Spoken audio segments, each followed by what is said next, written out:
हम्म। श्री राधे। मेरा नाम इंदु लेखा है और राधा रानी की असीम कृपा से हम भांडीर वन में भांडीर वट के सेवायत हैं। तो देखो, आप जब भी ब्रज में भ्रमण करने के लिए आते हो तो ठाकुर जी की लीलाओं का ही आनंद लोगे, क्योंकि अनंत लीलाएं हैं हमारे ठाकुर जी की।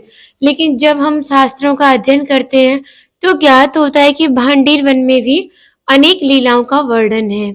जो हमारा धर्म है उसमें सबसे बड़ा ग्रंथ श्रीमद् भागवत जी को माना जाता है, जिसमें हमारी राधा रानी का नाम ही नहीं आता, क्योंकि सुखदेव जी परम गुरु मानते थे राधा रानी को। वो उनके एक नाम से 6 महीने की समाधि लग जाती थी। जब राधा रानी का नाम ही श्रीमद् भागवत जी में नहीं आता तो विवाह का उल्लेख कैसे हो सकता है।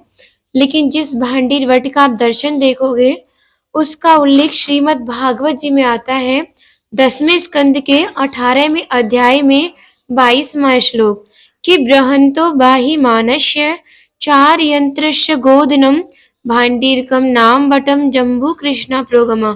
यानी ये जो वट वृक्ष था कृष्णकालीन में इतना विशाल था कि 4 योजनों में फैला हुआ था। पिछले टाइम में पुल नाव इत्यादि नहीं होते थे तो हमारे ठाकुर जी इन्हीं की शाखाओं पर चढ़ के यमुना महारानी को पार करते थे। मान्यता बताई जाती है कि ठाकुर जी की जो 9 लाख गाय थी दोपहर के समय इसी भांडीर वट के नीचे बैठ के विश्राम करती थी। तो माताएं जो भी प्रसादम रख देती थी, माखन मिर्ची रोटी इत्यादि, सभी ग्वाल बाल एकत्रित होकर दोपहर का भोजन लेते थे। और ऐसी भी मान्यता दी जाती है कि आप कभी किसी विवाह में जाते हो तो बिना प्रसाद के नहीं आते, आप तो राधा रानी की विवाह स्थली आए हो। यहाँ पे राधा कृष्ण में भी मल्ल युद्ध हुआ था। उसमें यह तय किया गया कि जो भी हारेगा उसको भंडारा करना होगा। तो जब हमारे ठाकुर जी राधा रानी से मल्ल युद्ध में हार गए थे तो ग्वाल वालों के साथ मिलके यहाँ पे भंडारा किया। उसी के नाम पर स्थान का नाम भी भांडीर वन पड़ा। यहाँ पर ठाकुर जी ने ब्रिजवासियों से टूक भी मांग के पाए, जिसका नाम दिया मधुकरी। मांग के पाना मतलब मधुकरी।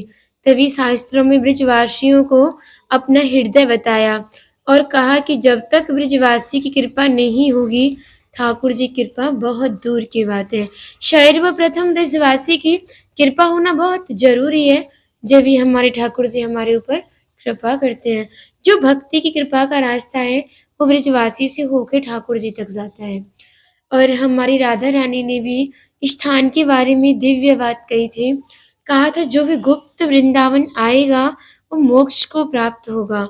तो कान्हा बोले तुम इतनी बड़ी बात को कह रही हो, लोग पाप करेंगे सीधे दौड़े भांडीर वन चले जाएंगे, क्योंकि आपने तो मोक्ष धाम ही भांडीर वन को कह दिया। तब हमारी लाडली जी ने कहा नहीं कान्हा, जिस पर विशेष कृपा करूंगी, जिसके प्रति भक्ति भाव दोनों सच्चे होंगे, भक्त मेरी शादी में उपस्थित होगा, वो भक्त ऐसी मान्यता है कि कई बार वृंदावन आएगा, जब जाके गुप्त वृंदावन आएगा और डायरेक्टली नहीं, किसी ना किसी के माध्यम से। स्थान तक पहुंचने के लिए माध्यम का होना बहुत जरूरी है और सारा श्रेय भी माध्यम को जाता है, क्योंकि माध्यम ही हमें ऐसे दिव्य स्थान पर पहुंचाता है। जो भी भक्त भांडीर वन में प्रवेश करता है और यहाँ के किनका प्रसादी पाता है और एक रात्रि निवास करता है, वो इस ब्रज गौलोक धाम से ठाकुर जी के गौलोक धाम में जाता है। और ये जो भांडीर वन था ये पूरा मुंजाट वन था, जिसका श्रीमद् भागवत जी में एक श्लोक आता है कि पित्वान मुखेन तान कृच्छात योगाधीशो व्योम चयत तापश्चातिक्षो मणि पुनर्भांडीर माँ पिता। यानी पूरे जंगल में आग लग गई थी तो ग्वाल वाल उस अग्नि से जलने लगे थे। तो कान्हा बोला ये जो भांडीर वट है इसके नीचे आप आंख बंद करके लेट जाइए और ये महसूस कीजिए कि शीतल ठंडी हवाएं चल रही हैं। तो ठाकुर जी ने पूरी अग्नि को ही मुंह में पान कर लिया था। और आदि बरहा पुराण में भी स्थान का दिव्य वर्णन मिलता है। उसमें आता है एकादशंतु भांडीरम, ब्रज में 12 वन है और 24 उपवन। तो जो 12वां वन है, वनों का मेन केंद्र, वो हमारा वृंदावन है और जो 11वां वन है वो हमारा भांडीर वन है। फिर कहा था कि योगी नाम प्रियम उत्तमम, संत महात्माओं को योगियों को ये वन अति प्रिय है। फिर कहा था तस्य दर्शन मात्रेण, इसके दर्शन मात्र से ही नरो गर्भ न गच्छति, दोबारा किसी भी गर्व की प्राप्ति नहीं होती।